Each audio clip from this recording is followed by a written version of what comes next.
Paranormal Science Lab Live. I'm Lisa. I'm John. And we are pleased to have with us tonight Tiffani Beth Gager. Hi, Tiffani. Hi, Tiff. Hi, how are you guys? Thank you so much for having me. Well, we're glad to have you here, and we're kind of excited to talk about some of the things that you emphasize. So it's a little bit of a different bent and sort of a little different than what some of our previous shows for a while. So we're excited about having a good conversation about what does different bent mean? Could use that. Different topic. This isn't the time for random comments. I am a redneck. I don't know these words. He is fooling you. It's all good. It's Sunday. It's almost Monday. We're allowed to not think or speak properly. It's totally fine. Oh, you're cutting out on us, Tiff. Are you on a cell phone? I am on a cell phone. Okay, we're back. We're back. That's good. Tiffani, why don't you tell our viewers just a little bit about your background in the paranormal, please? It's a little hard to hear you, Lisa. Oh, and that's an unusual one. I'll talk louder. Can you give our viewers just a little bit of a background for yourself in the paranormal field? Oh, my background for myself in the paranormal. Well, first I just want to say that I'm not a psychologist. I am going to school for criminal psychology. I'm in a bachelor's program. I've experienced so much within the paranormal, so many unexplained things from childhood until now. And I always just had a curiosity in them. Of course, I watched all the shows, Ghost Adventures, Ghost Hunters, but I never really got involved in the paranormal community until I met my husband, actually. And he was already on a paranormal team, if you want to call it that. And, so he was a paranormal experience for you then, huh? I'm sorry, honey. It's so hard to hear you, Lisa. I'm so sorry. Okay, we're going to try to work on that. I was just joking there that he was a paranormal experience. Is this a little better? That is a little better. That is a little okay. Better. You wanted to know about a paranormal experience? No, I was just joking that. She said your husband was a paranormal experience. Oh yeah, he is. The timing is lost, John. It's gone. It's gone. Sorry about that. Go ahead, Tiffani. We'll be kind. He is something, that's for sure. So how did he drag you into the fun world of the paranormal? Well, how he drove me in was actually when he talked about it, that what he did. I mean, that's actually one of the things we kind of bonded over and realized that, hey, we have something in common. Was when we first met, he started talking about all the things he's seen and experienced and what his team does. And I'm like, oh, I would love, and he asked if I'd like to go on an investigation with him. And I said, that would be great. And so that's how he kind of pulled me in. And, it's just been kind of all she wrote, ever since we did that. We've been very involved within the community. And you learn a lot. And it's amazing when you first get into the paranormal world and you watch the shows and everything, it's completely different in reality. And so that was kind of a shock to me. It was nothing like I watched on TV. And then you learn different things and ways to do things and deal with clientele and such like that. So it was quite the learning experience. What do you think was the most surprising thing for you in the beginning? The most surprising thing for me in the beginning is that, when you do a private case, you see sometimes the people on the shows do private cases. It's not like how they portrayed it all. It's a lot more in depth. It's a lot more time consuming than people think. Where, yes, the shows are there for kind of weeks at a time, but they're only doing an hour or two here and there filming because they're trying to get a certain look, a certain atmosphere. Where with investigating in reality, you can spend hours and hours with a client even before you start to investigate. And that's very, very important. I learned very quickly how important it is for people's energy and for people to be stable, if you will. And you never think about that when you watch the shows or even, experience it in your own house. You never think about things like that. And then you just learn that it takes a lot of time for the investigating with the clientele, and then you have the data review. It's very time consuming, and I don't think people understand that. And I didn't understand it until now.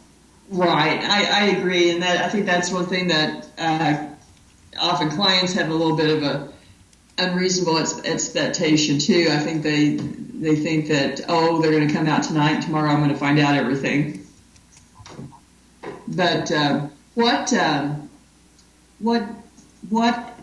do you find as the biggest issues that come up with clients themselves?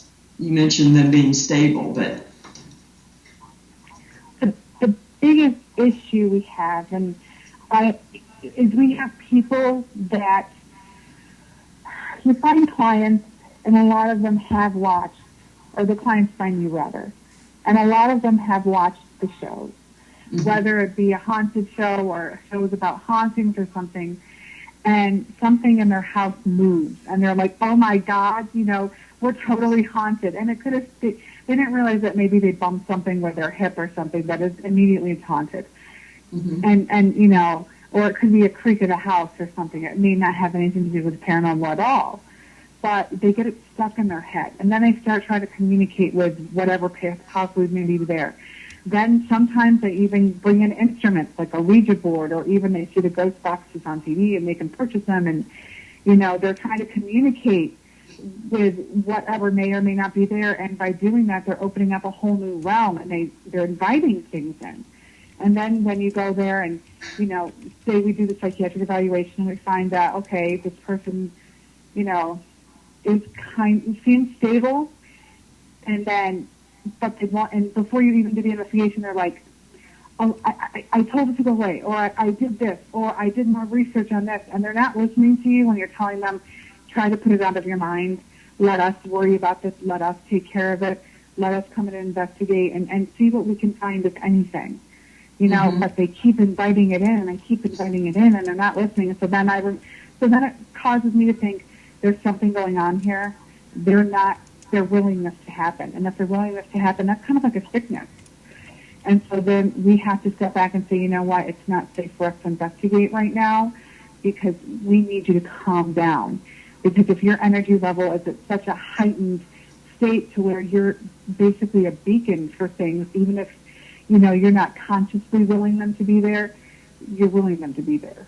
And it's going to defeat everything we try to do. And so what I do is after that is, well, really that's, to answer your question, that's the biggest problem we come across, is that people will things to come. And that's an issue. And I can say I've seen a change in that since I've been in the field, that it used to be that private clients, you didn't show up and they have, you know, recorders out or KT meters, etc. Do you think that the media has desensitized people where they think that it's something that it's a do-it-yourself activity? Oh, absolutely. Absolutely. We were going to tell you that later. Go ahead. I'm sorry, and it's so dangerous. I mean, you know, talk about the media, first of all, like I'll have my sweatshirt on and I'll be in Walmart and they'll say DTM Paranormal Investigations. And they'll be like, oh my God, you're a ghost hunter? And I'm like, and I want to say stuff like, does it look like I have a proton pack? You know, but then they're like, we're just camera crew. You know, like it's in my back pocket, you know, and then they're like, I want to join your team, I want to join your team. And then I explain to them what it really means to be on a team and what the process is we go, because our team does background checks, I do psychiatric evaluations of our team members. I mean, I understand we all have issues, but, you know, some of us can contain them and process them better than others. And I'm sorry if that offends anybody, but it's true. And so the media plays in the part where everybody thinks, you know, if you're an investigator or you're associated with anything with the word paranormal, immediately you're somewhere on TV and they just have to be a part of it. Mm-hmm. So the media has kind of poisoned people's minds. I mean, it's such a double-edged sword, because where the paranormal used to be completely off limits before and taboo, it's now more acceptable. But with that also comes with problems, because now everybody wants a haunted house, or everybody wants to, you know, everybody thinks their house is haunted. And even some clients think when you come to investigate that when you say you're bringing cameras, they think you're bringing a camera crew of some kind of large network. And what they don't understand is when I say camera, I mean like an actual camera that I'm going to hold into my hand, or, you know, a DVR system. That's it. And then people get disappointed. And so I think it has done damage to a lot of people, and it's taken away the genuinity of what we do. And so it makes our job a lot tougher. I think it sometimes makes it harder to distinguish between a more common type of activity or haunting going on versus a potential more involved serious haunting that it ends up becoming harder to screen and sift through. Oh, absolutely. Absolutely. What's your advice to people if they think that they need an investigation? If they really think something's going on, like for real, do not investigate it. Do not try to communicate it. Keep with it. Do not set out recorders. Don't try pendulums, voice boxes, Ouija boards. Don't even write little notes of piece of paper around the house thinking that they'll write back. Ignore it. Call a team in. Call a team in. And then you have to watch out for your team. And I know this is going to sound horrible, but if your team that you call in is not asking you about your medical history, you and the people within your residence or business, you know, are not asking about your medical history, meaning your psychological, your physical, everything. They're not asking you if you have a spiritual creed. They're not asking you, you know, in-depth questions. I ask questions that even your doctor doesn't ask, because you have to. I would move on to a different team, because your best interests are not at their core. Their core is clearly just investigating, and that's it. And that's a problem, because that can do more harm than good.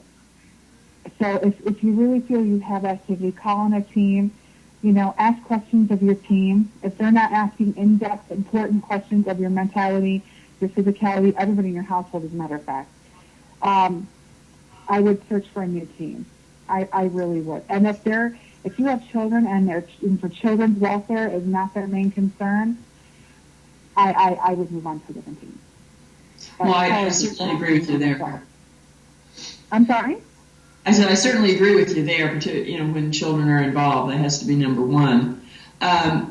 When you say that some of the questions that you delve into are as specific or more specific than a doctor, can you give us an idea of what the things that you go into with clients?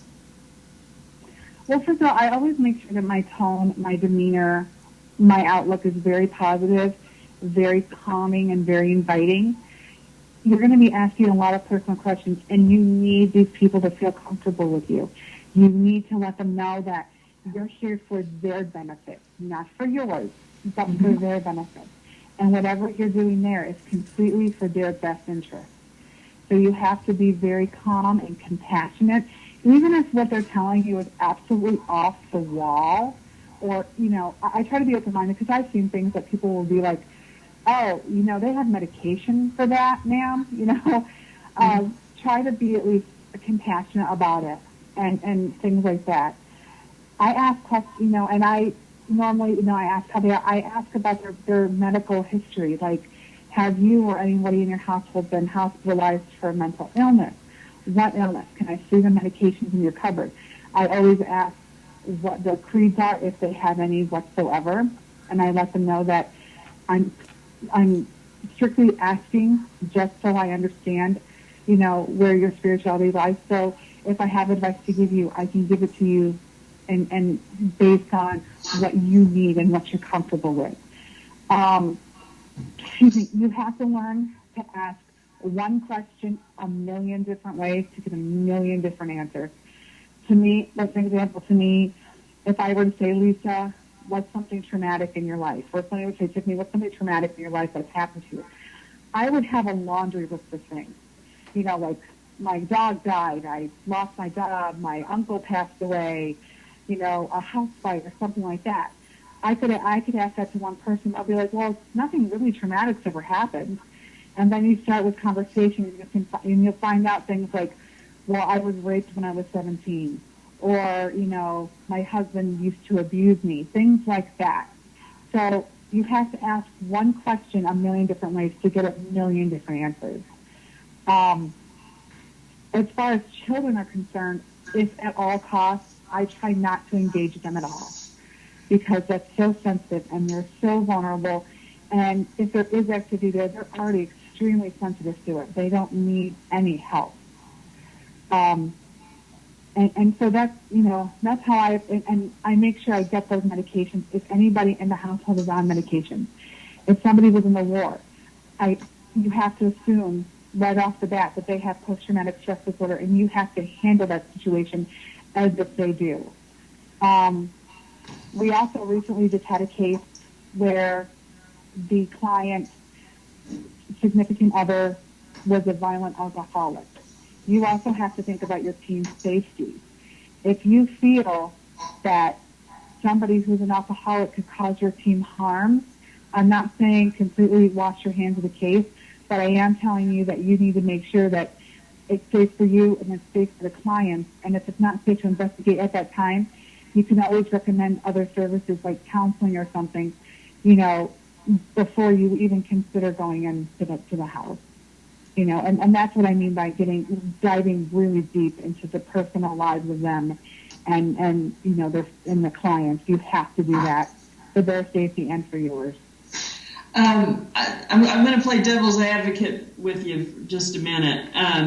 My day job is I'm an attorney, and I deal with a lot of these issues with clients as well in that job, as well as with my team. Don't you find that often activity is drawn to people who do have certain conditions, certain psychological conditions? I do. And in which case, you have to be double careful, because you being a lawyer, you can sign all the waivers in the world. That does not exempt you from being legally liable for any mental damage you could cause. Well, I don't think we would cause mental damage. You know, we've been around people that have, I'm trying to say it nicely, they have some mental instabilities, and they tend to create and also draw actual paranormal to them. So I don't know that we as a team are causing them any more mental unstableness than they already have. I think we handle it on a way that we don't provoke. We don't try to cause any. What am I trying to say here? Let me clarify. I know that people don't go in with the intention of doing that. What I mean by that is, and I've seen this before, people are very impressionable, and you can plant seeds, especially with people who are already mentally disturbed.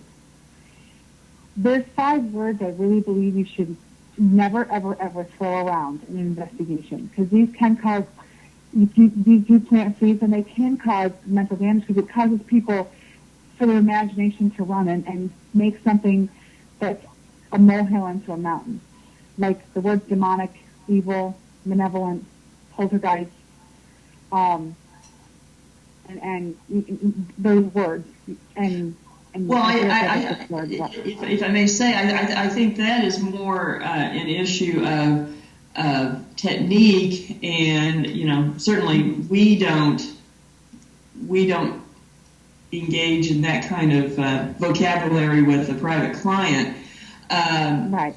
I think as far as when you say as far as liability for emotional distress, I mean, typically the legal standard would be, 1, it would have to be intentional, and 2, typically for there to be any issue, you would have to have someone that had been adjudicated, incapacitated, involved.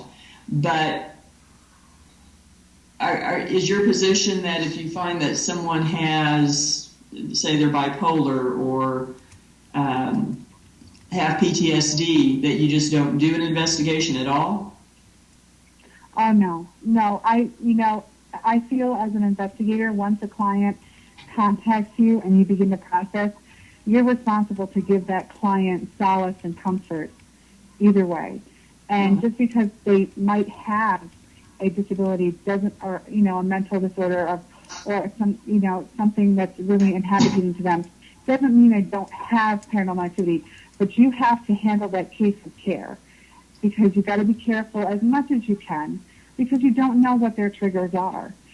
Especially with somebody with PTSD, whether they could have been in the military, it could have been from an abusive relationship, it could have been simply from a car accident. You don't know what their triggers are. And you have to make sure that you're keeping, them as mentally safe as you can, as well as your team, because once those lights go out, because the clients always stay. Once those lights go out and your team is very vulnerable to anything that happens, you want to make sure that they don't get triggered to where they could act out violently. I'm not saying everybody that has PTSD does. I'm just throwing out a scenario there. But as long as you feel it's safe enough to continue, like if you do such as your evaluation, you've looked over your notes, you've discussed it with your team, and you feel it's appropriate and safe to move forward with an actual investigation, absolutely. Just make sure you're just keeping the client's best interest. I cannot talk. In their best interest at heart, and make sure your team is also safe. But that's why you do the evaluation, to kind of to feel out the client, see where they are, see what happens. Just because they have maybe PTSD or even depression or something like that doesn't mean there isn't activity there. Like you said, they can draw it just by their energy alone. Right. Which also poses the kind of double-edged sword of, if they're drawing it in now, you can go in there and you can investigate and you can try to do a cleansing and such like that, but they're going to keep drawing it in. So then it's like you have to use your best judgment. What do you do? What do you do? And if it comes a case where I think it's not safe to investigate, for whether it's their safety or even ours or one combined, I try to guide them to what would be best for them. If they have a faith, a clergy or something, I tell them maybe you should talk to your clergy, you know, and, you know, if they want to seek counseling, I will try to help them find a counselor that best suits them. I will give them options. And sometimes the clients are like, you know what, you know, I don't, you know, if you don't feel like, you know, I try to be very, I'm trying to put this into words. I try to be so careful with my words because I wouldn't want to do any damage, and I want them to know that we are there for them, and we're certainly not going to just wash our hands of them. But the same token, we can only help them to the best of our ability. Oh, I agree with you there. I definitely agree with you there. What are your feelings on teams that charge for services for private clients? I'm sorry, I couldn't hear you, honey. Oh, that's all right. What are your thoughts on charging private clients? I think it's silly. What are you charging them for? To come spend some time in their home and try to see if, you know, there is activity there? That's stuff we do in our spare time. I don't believe in that at all. I might offend some people with that, but I really don't. I don't believe in charging a client for an investigation. You know, we're in this field to help people. This is my teammates. We're in this field to help people, and you know. Well, I agree, and that's our philosophy. I was just wondering if you thought that there were any potential issues involved with teams that do.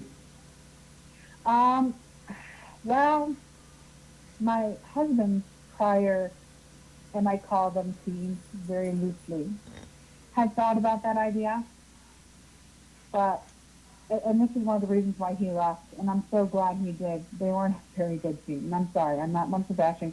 They weren't a very good team. They were talking about charging people, and they also tried to fake evidence. And so I kind of put that hand in hand. I just think it's silly, and I don't think there's any reason for it, and I think it's very uncouth. And well, yeah, that's just an ethical issue, period. Absolutely, 120%. You know, I have no use for people like that. I mean, I have seen sort of a trend towards some more teams charging, and I mean, I understand some of the factors that they're facing, you know, costs involved and so forth, but we don't advocate it, and I was just wondering. I'm sorry, I'm reading Facebook. Well, you know, that was hilarious.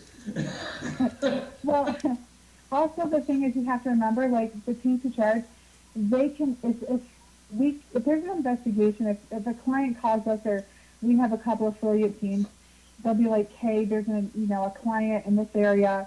Do you think you can do it? If they're more than a substantial amount away, we just can't do it. And we'll tell them, you know, just unfortunately that's not something we can handle right now. So people can pick and choose where they go.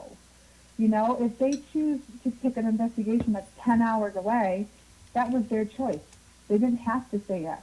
So why charge somebody for something you've chosen to do? You know, if you can't afford the gas money, then stay local. You know, and that's just my view on it. You know, that's my view. If you can't afford to go an X amount away and you're going to charge for it because of that, stay local. It's a choice. It's not a necessity. I agree with you there. What do you think are some of the best approaches for dealing with a private client if you do find that they are having a serious haunting? Our approach is, well, of course, what we do is the evaluation first, and you know, once we go through all the evaluation and we talk about it, and we really feel that there's something there, we will proceed with an investigation. We always make sure that it's, you know, within the client's availability. We always handle it lightly. We try to go in other rooms that the client isn't, because just in case we don't want to ask a question that could upset them or trigger them, because like I said, you can plant a seed really, really easy. And so, you know, especially if they're already struggling with enough, you know, they have an unexplained activity, Lord, you know, and depending on what's going on in their lives, you know, we want to cause them as less stress as possible. So we will proceed the investigation, and sometimes we might have to go, you know, 2 or 3 times just to make sure we have everything we need, and then we go through the data, and then, you know, we'll present them with the data. Now, if we're presented with a case that we think, that is more than we can handle, say it is something a little more serious than just quote an average haunting, we will try to bring in somebody who can deal with that and talk to the client about it beforehand, but in the most delicate way possible. And we always make sure, we make 110% sure that this is something that we need help on before we even consider it, because we would never ever want to put a client in unnecessary distress. Well, I understand that. What approach do you take to revealing to them that there actually is, say, an intelligent haunting going on?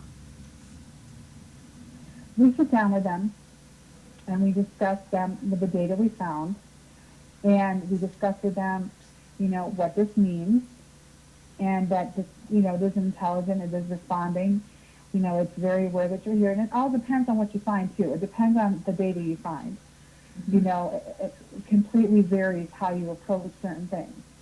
If you have data that has some, pretty heavy findings, photographs, interesting EVPs, you're going to handle that a little more, a little different than you would with, like, hey, they're just saying, hey, what's up? I'm here, you're here. Because we've had that. We've had, like, hi, we've had really intelligent hauntings that were just chilling. They didn't mean any harm. They were just chilling. And then we let the client decide what they would like to do. Because some clients, honestly, are like, I don't care who it is. I'm just curious if I'm crazy. Because even after you do the evaluation, there's some people like, no, maybe I'm crazy. I just want validation. They're like, okay. And so, you just give some of the information. They're like, cool, whatever. Nice to know that, we know what's going on now. And then some people are like, we'd like it cleansed. We would like this, whatever it is removed from our home. And so then we let them make the decision. So what's your position on removing entities, or do you participate in that, or how do you proceed?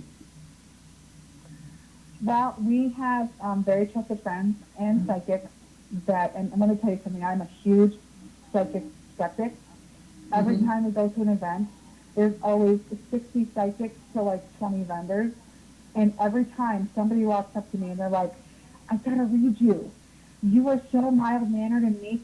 You have to start speaking your mind. And my husband's like, clearly you're not a very good psychic because you haven't met my wife. And you would know that she's going to turn around in 5 seconds and probably tell you to go to hell. So I'm very skeptical when it comes to psychics. But we do know two very, very well respected and very good psychics. So we'll call them in to do a removal because I don't want to do it because I'm not good at it. And I don't trust myself, and I'd rather have somebody who's experienced and knows what they're doing and has the outlets to do it. Because I want to make sure that our client's getting the best that they need and that it's going to be effective. I mean, effective as it can be. Nothing's ever 100% guaranteed in this field. Right. So is your position that human spirits can be removed? Human spirits or inhuman spirits? Human. Human? Yes, human. They can be, absolutely. I think they can be if they want to be. Sometimes they just don't want to go. And that's the whole thing. Like, even with the investigation, you never know how the end result's going to turn out, even if you do a removal. And also, again, it goes back to also depends on the client, too. If they keep inviting them in, that makes our job 10 times harder. Right. So my position is, yeah, for the most part, I do think they can be. Some won't go, and then some clients kind of keep bringing them back, whether it be subconsciously or consciously. Did that answer your question?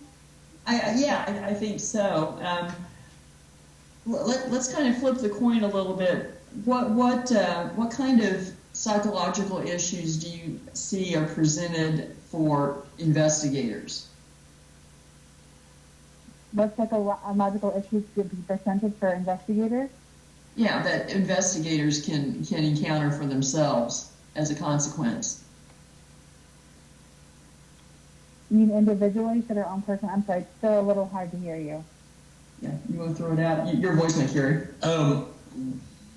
how do you feel, what are the psychological repercussions of paranormal investigation, as in the investigator themselves being out looking for and that can be anything. I mean, an investigator can encounter, depending, you never know what can happen on an investigation.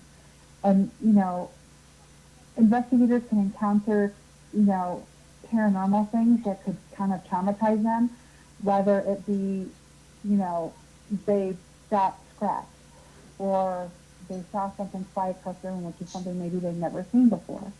Mm-hmm. They can also encounter maybe, and again, we use our best judgment. Sometimes a client can become irate if they're not hearing or doing something they expected would happen. And that could also upset an investigator. Just as a client, all investigators have to be aware that, this is a very tricky field. Energies play such a huge part in what we do, and anything can happen. I know, I don't know if this is getting off topic, but I know for our investigators, I always tell them, before you go into an investigation, do a self-check. How am I doing? How was my day? Because sometimes, investigators are like, oh, I've had such a bad week. I had a family member pass away and my boss yelled at me and my dog is sick and I've been sick. I just need to investigate and get everything off my mind. Well, the problem is you're still carrying around that energy with you whether you realize it or not. And it's probably not a safe thing to investigate a client's home going in with that kind of energy, because then you become something that could draw more activity in without even knowing it. So we always have we always make sure our investigators do, including ourselves, do a self-check. I know there's been a couple times where I have not felt 100% and I was not in a good place. And so I did not investigate because I did not want to put anybody in kind of danger. And that's psychological, spiritual danger too, because of energies. Many of us know what mega part energies play in our field. So, I always, and again, nothing's ever 100%, but we always try to do the best we can. And, that's why I tell people, do a little self-check, do a little self-evaluation. How you feeling? If you're feeling any kind of anger or anxiety, it's probably not the best idea to do an investigation as much as you probably love it. I agree with you. I think an issue that gets talked about a lot is that people are afraid of something following them home. Have you dealt with that issue before? We have, but it wasn't major. To see what we do, our own selves, we are Christians. We believe we have a very, very strong faith in God. So we pray before and after every investigation. And sometimes that helps, and sometimes you still have those stragglers who are like, yeah, I'm going with you. You're pretty awesome. Going with you too. For whatever reason. And we had a little boy follow us home. And, I'm not very sensitive. I've been told before I'm an empath, which I do believe I have a little bit of empathic ability, because I'm very perceptive to other people's emotions and feelings before they even say anything to me. But my husband's very sensitive. I call him my human safety meter. Like, we were coming home and I got out of the car. He's like, there's a little boy with us. I was like, okay. He's like, he's not mean or anything. He just wants to see what's up. I'm like, oh. I was like, guys, come on in, make yourself at home, Mm-hmm. Lights out of 10. It's all good, The only other time we had something follow us home, and it was after an investigation of Rolling Hills. Again, I'm not sensitive. I have seen things, but this is the first time I've ever seen anything physically here. That was very unorthodox for me. I was actually cleaning, and I looked out the window, and there was a woman with blood down her face in a white blouse. And I did a double take, and she was still there, and I blinked and then she was gone. And that's one of the times that something followed us home, and of course we did a smudging and a cleansing, and we said our prayers and stuff. But that's pretty much it. We've been actually really, really blessed with not having anything really bad follow us home. And, I guess the little boy comes back every once in a while with some totally fine with, you know, so we've been pretty blessed in that aspect. I think sort of our experience has been at times there are certain places and certain spirits that are sort of wanderers that wander through one place and another. I don't think that's real uncommon to happen. No. But I was just thinking while you were talking and discussing from your religious perspective, have you dealt with an inhuman entity or a possession? Have we ever dealt with an inhuman entity or possession? No, we have not. And if we did, we would bring in somebody who has experience with that and has more knowledge than we do, because we're not demonologists. We're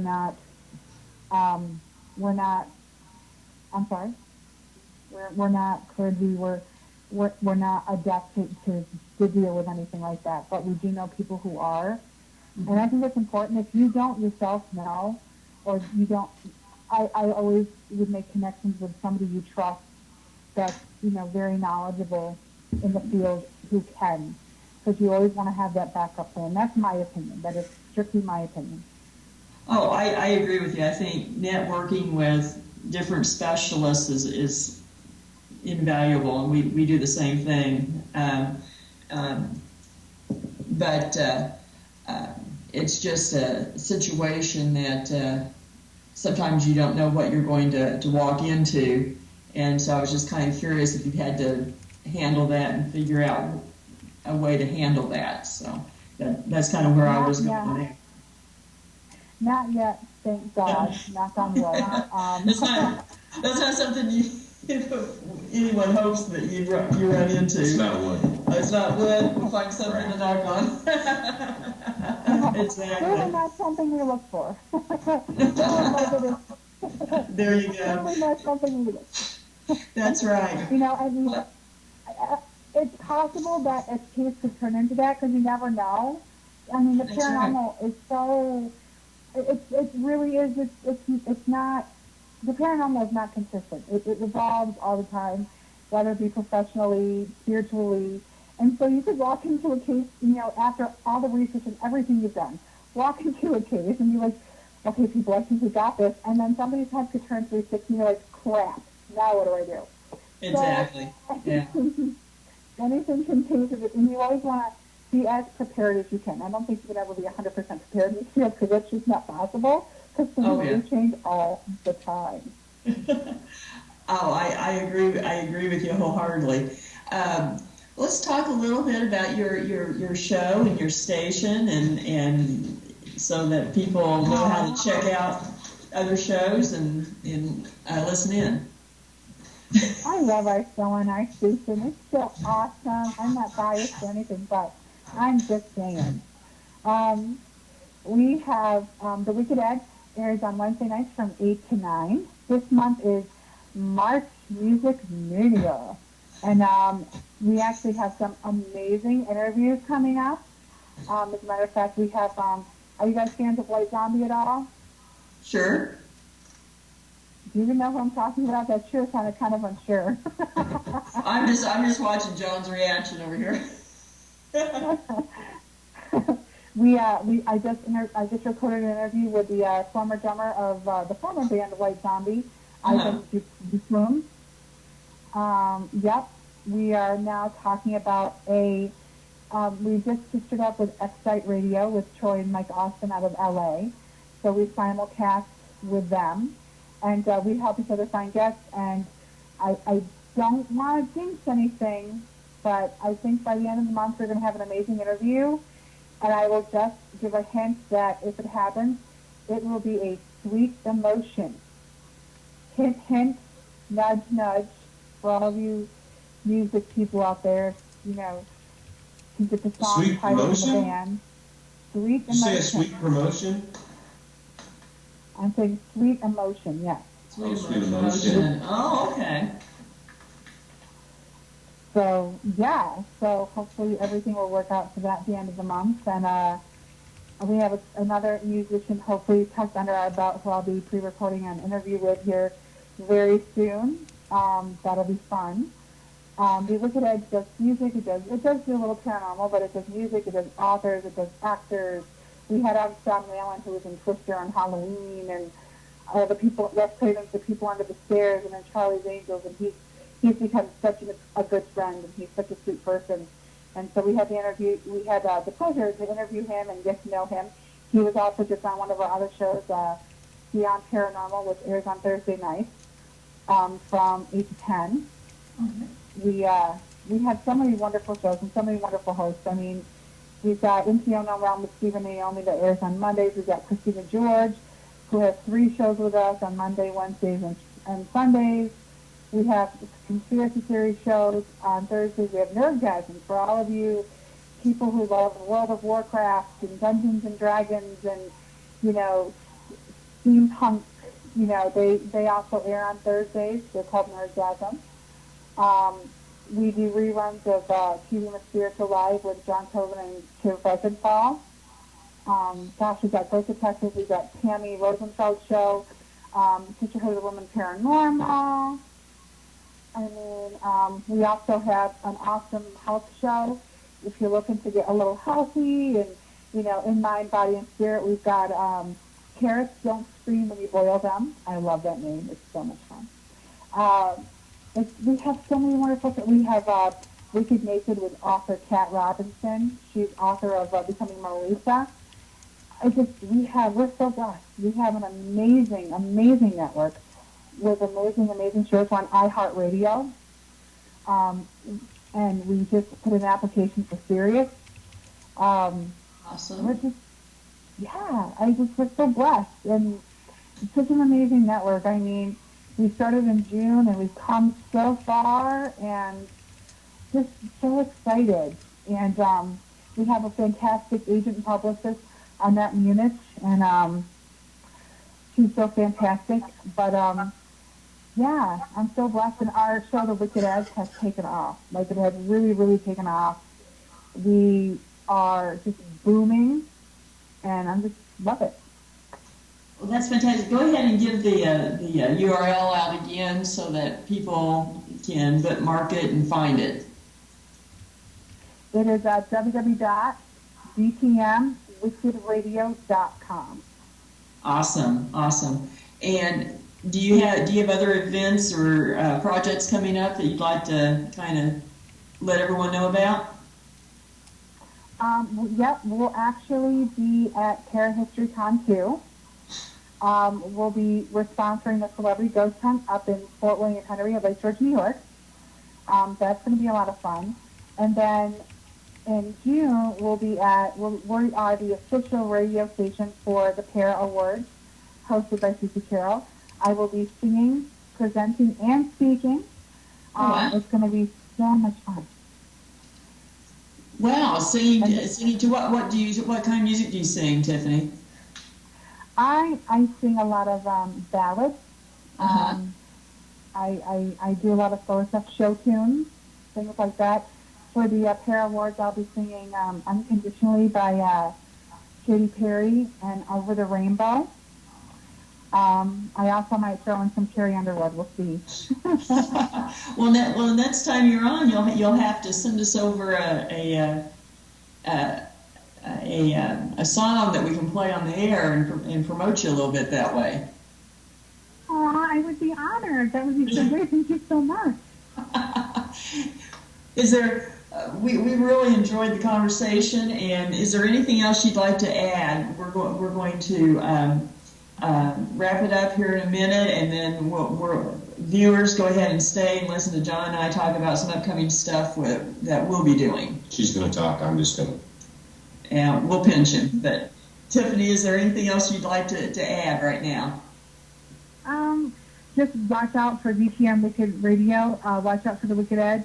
We're going to be all over the airwaves soon. Syndication also through DirecTV, the Wicked Edge will. Just watch out for us. Come see us at these events. DTM Wicked Radio will be holding some events of their own. We're working with Annette with that. And just thank you so much for having me on your show. It's been a blast. I talk a lot, and I appreciate you letting me express my talent of talking and not shutting up. You guys are awesome. We like people that talk because then I don't have to. Yeah, the more you talk, the fewer questions John has to ask. Yeah, she has to she tries to keep me from talking when we're on air. So no, not quite. Well, Tiffani, thank you for letting me feel aerospace. Well, thank you very much, and please have a good evening, and then everyone else go ahead and stay with us after Tiffani leaves us. But we sure appreciate you, Tiffani, and best of luck with your station and everything coming up. Thank you guys so much. You guys are awesome. Everybody have a great night. Thank you. Thank you, Tiffani. Thank you. Well, that was a pretty decent conversation. That was. It's a little hard to hear sometimes, but some interesting stuff and a little different approach. A little different approach, but she's just not necessarily wrong in a lot of her thinking. But, yeah. So can we talk about what we've got coming up? Sure. We're sitting here right now in the John Wise house, and we. Am I frozen? I don't know. I'm frozen, Eric. Yeah, you'd have to restart your camera. Oh, okay. But we can still talk, huh? Oh, yeah. We hear you just fine. Okay. Well, I'll keep talking. Why did my camera die? Maybe the ghost got to it. We are kind of excited. For everyone that is in the Joplin area, we are starting a new event series over at the Webb City Library. We're going to be over there next Saturday night on the 15th, and so anyone who wants to come along, there will be a small fee, but we're going to be investigating the historic library there, and there's tales of apparition of a little girl there, so anyone who wants to come along and see if we can capture her, we'll have a good time, and we're going to be there on a recurring basis presenting events. The following week, the 22nd, you can come over here to the John Wise house and investigate with us, and this is a real active house. You want to talk about that? Oh, yeah, we get a lot of activity here.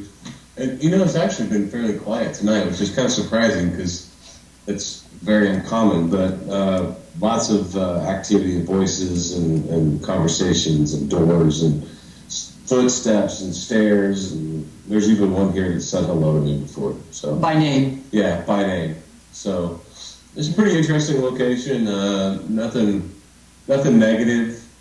I'm really kind of surprised. I haven't heard anything. That's the first time I've been in the house and haven't heard anything, I don't think.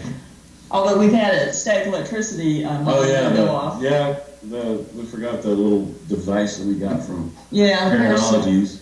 Periscope. It's a Periscope. It's been going crazy with static electricity. You're welcome, Selena.